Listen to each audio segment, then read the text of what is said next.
and when they shut the door he went through the window. "Give him his will," said Meswa's husband. "Remember he can never till now have slept on a bed. If he is indeed sent in the place of our son he will not run away."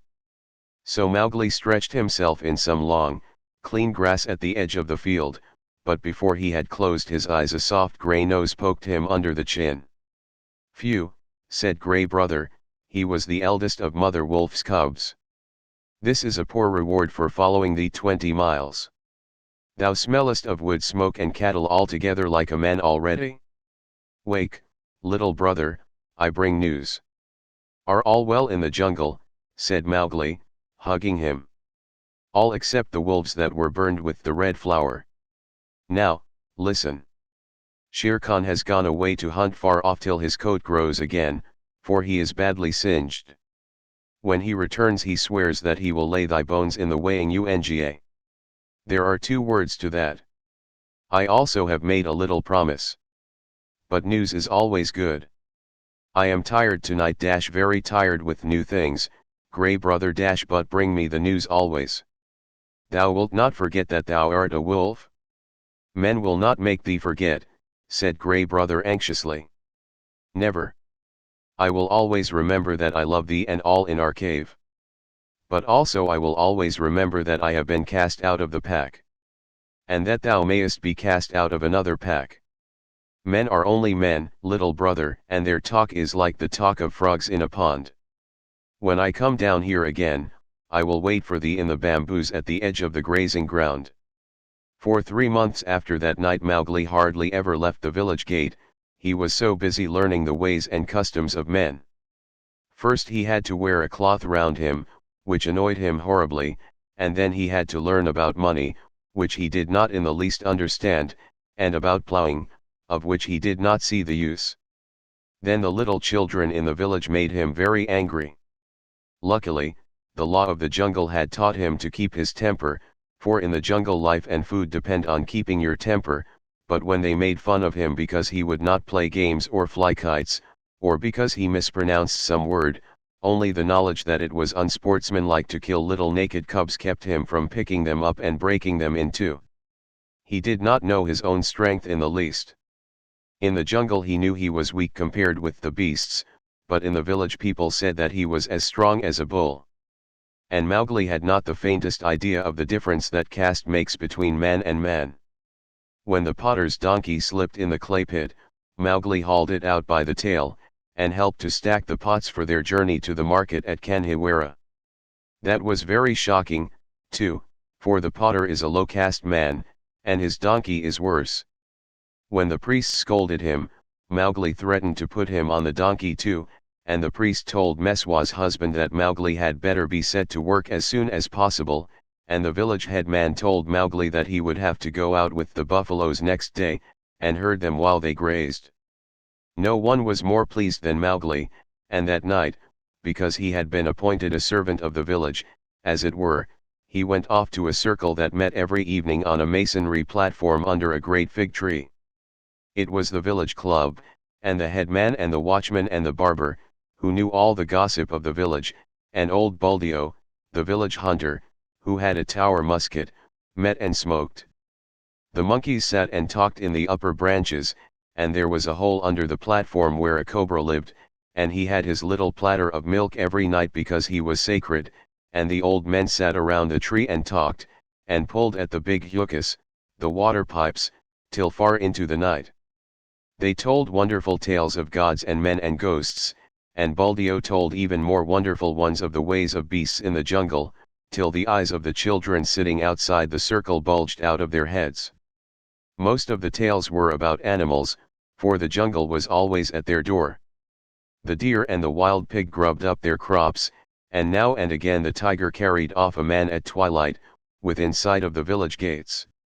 Mowgli, who naturally knew something about what they were talking of, had to cover his face not to show that he was laughing, while Buldeo, the tower musket across his knees, climbed on from one wonderful story to another, and Mowgli's shoulders shook.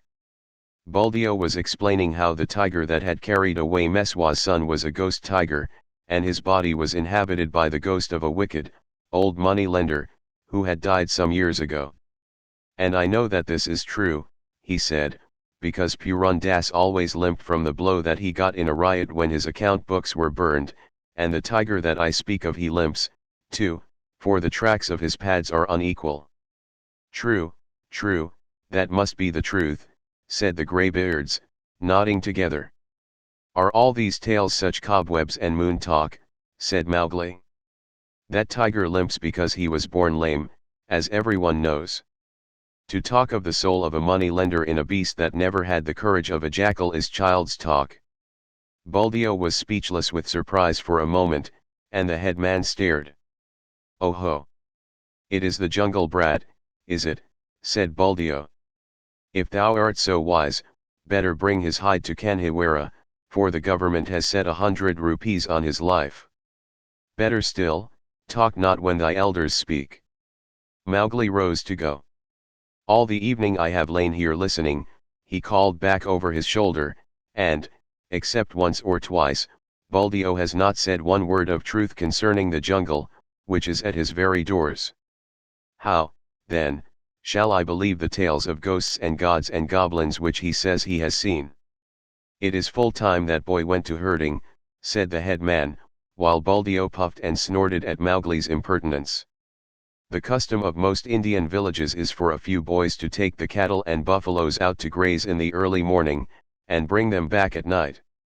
The very cattle that would trample a white man to death allow themselves to be banged and bullied and shouted at by children that hardly come up to their noses. So long as the boys keep with the herds they are safe, for not even the tiger will charge a mob of cattle. But if they straggle to pick flowers or hunt lizards, they are sometimes carried off. Mowgli went through the village street in the dawn, sitting on the back of Rama, the great herd bull. The slaty blue buffaloes, with their long, backward sweeping horns and savage eyes, rose out their byres, one by one, and followed him, and Mowgli made it very clear to the children with him that he was the master. He beat the buffaloes with a long, polished bamboo and told Kamaya, one of the boys, to graze the cattle by themselves, while he went on with the buffaloes, and to be very careful not to stray away from the herd.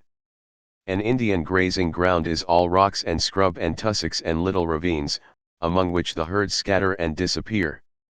The buffaloes generally keep to the pools and muddy places, where they lie wallowing or basking in the warm mud for hours. Mowgli drove them onto the edge of the plain where the weighing Unga came out of the jungle, then he dropped from Rama's neck, trotted off to a bamboo clump, and found Grey Brother. Ah, said Grey Brother, I have waited here very many days. What is the meaning of this cattle herding work? It is an order, said Mowgli. I am a village herd for a while. What news of Shere Khan? He has come back to this country, and has waited here a long time for thee.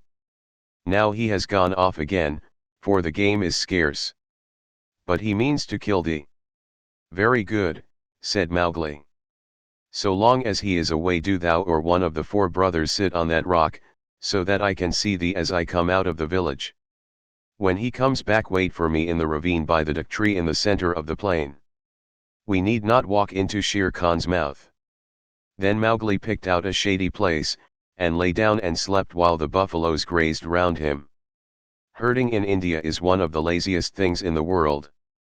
The cattle move and crunch, and lie down, and move on again, and they do not even low. They only grunt, and the buffaloes very seldom say anything, but get down into the muddy pools one after another, and work their way into the mud till only their noses and staring china blue eyes show above the surface, and then they lie like logs. The sun makes the rocks dance in the heat, and the herd children hear one kite, never any more, whistling almost out of sight overhead, and they know that if they died, or a cow died, that kite would sweep down, and the next kite miles away would see him drop and follow, and the next, and the next, and almost before they were dead there would be a score of hungry kites come out of nowhere. Then they sleep and wake and sleep again, and weave little baskets of dried grass and put grasshoppers in them, or catch 2 praying mantises and make them fight, or string a necklace of red and black jungle nuts, or watch a lizard basking on a rock, or a snake hunting a frog near the wallows. Then they sing long, long songs with odd native quavers at the end of them, and the day seems longer than most people's whole lives, and perhaps they make a mud castle with mud figures of men and horses and buffaloes, and put reeds into the men's hands, and pretend that they are kings and the figures are their armies, or that they are gods to be worshipped. Then evening comes and the children call, and the buffaloes lumber up out of the sticky mud with noises like gunshots going off one after the other, and they all string across the grey plain back to the twinkling village lights. Day after day Mowgli would lead the buffaloes out to their wallows, and day after day he would see Grey Brothers back a mile and a half away across the plain, so he knew that Shere Khan had not come back, and day after day he would lie on the grass listening to the noises round him, and dreaming of old days in the jungle. If Shere Khan had made a false step with his lame paw up in the jungles by the weighing Unga, Mowgli would have heard him in those long, still mornings.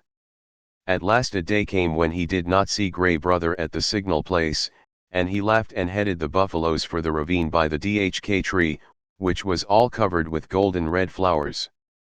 There sat Grey Brother, every bristle on his back lifted. He has hidden for a month to throw thee off thy guard.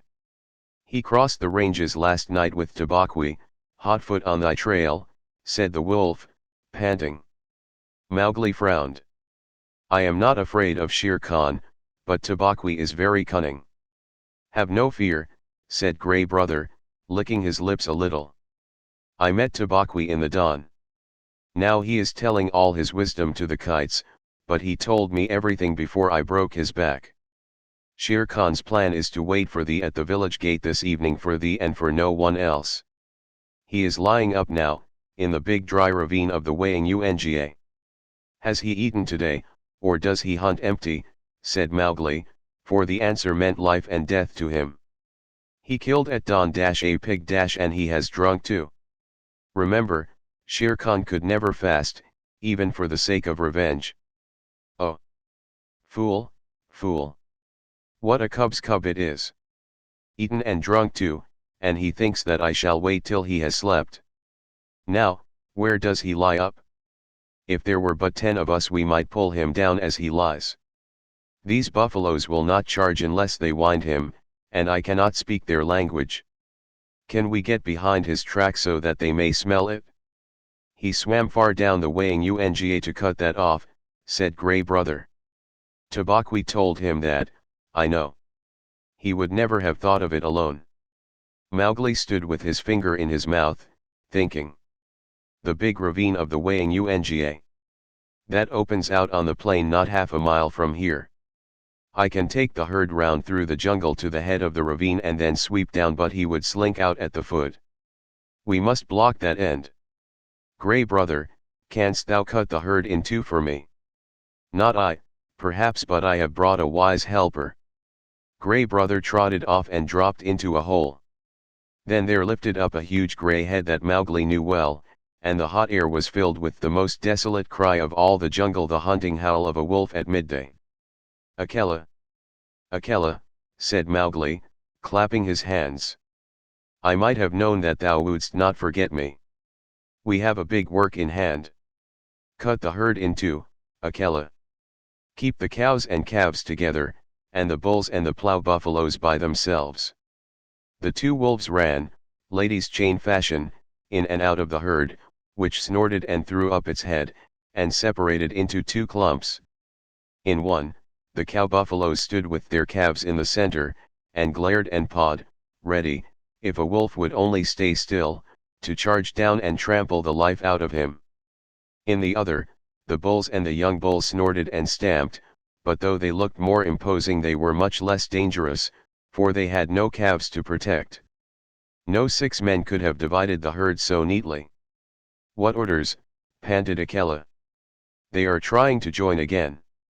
Mowgli slipped onto Rama's back. Drive the bulls away to the left, Akela. Grey Brother, when we are gone, hold the cows together, and drive them into the foot of the ravine. How far? Said Grey Brother, panting and snapping. Till the sides are higher than Shere Khan can jump, shouted Mowgli. Keep them there till we come down.